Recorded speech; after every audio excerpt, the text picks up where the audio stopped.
Okay, so KGX, kung mapapansin natin, no? Ito yung sinabi natin sa inyo. Still, ang ganda ng support natin. Grabe, no? So, hindi ko alam kung anong hammer ang kailangan natin para mabasag natin ito, mga idol. Okay, so, gagawa ko ng setup na I think low probability, no? So, ingat lang ha, dito sa setup na gagawin ko. Pero kasi talagang ang pinaka gusto kong basagin is 107, yan, 107.3, no? So 107. Kung mapapansin nyo, hindi talaga nabasag. Okay? Hindi talaga nabasag, mga kapatid. Kita nyo, rejected talaga siya. No? Pero dito ako pupunta sa area na to. Okay? Yan. Bang. Okay? So, yung area na yan, ayoko tanggalin to ha, kasi guhit natin yan sa pangmalayuan. Ito, napakababang chance, okay? Pero tulad ng sinabi ko, do your own research, take your own risk. Okay? Ako kasi, ito lang yung pupuntahan ko.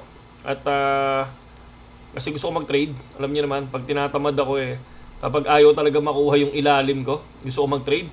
We'll try mag-short. Okay? Ay mag-long position, okay? So, ingat lang ha. Ingat lang mga idol, okay? Ingat lang mga idol. So, kung titingnan natin, waiting ako ha. Waiting ako dyan. Kanino? Kay 108. 108-100. Okay? 108-100. We'll see na makuha itong area na to. 112. I think 112 na lang. Okay? And then, may first TP area, itong area na to. Okay?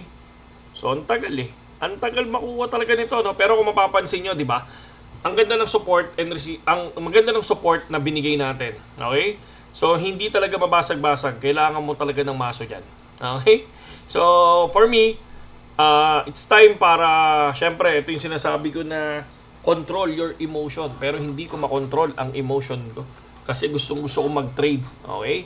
So ngayon, titingnan natin kung babagsak dyan sa area na yan, no? Sa 108, 100, we'll see, no? Kung bumagsak dyan. And then syempre, magka-cut loss tayo ng 107, 300. Okay? 107, 300. Yan yung setup ko for BTC. And then we'll see kay Optimum. Okay?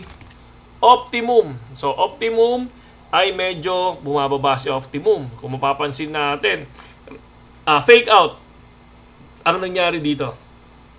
For me, fake out naman siya.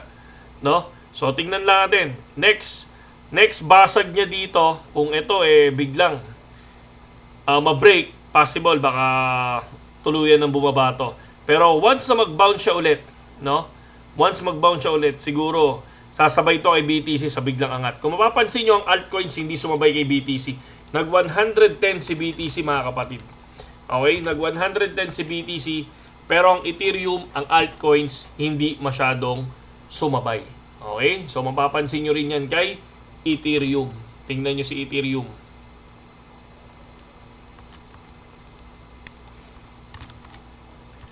Si Ethereum, di ba? Hindi umangat si Ethereum. Umangat si BTC, pero si Ethereum hindi.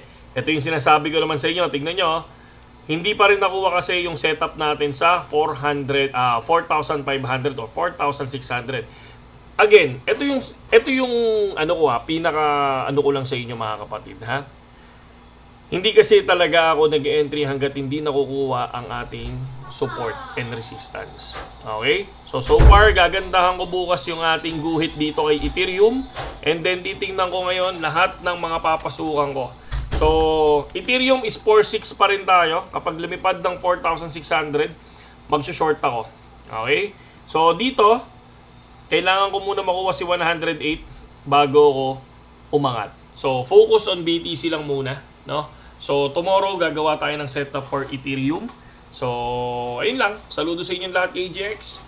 Magandang gabi sa inyo lahat.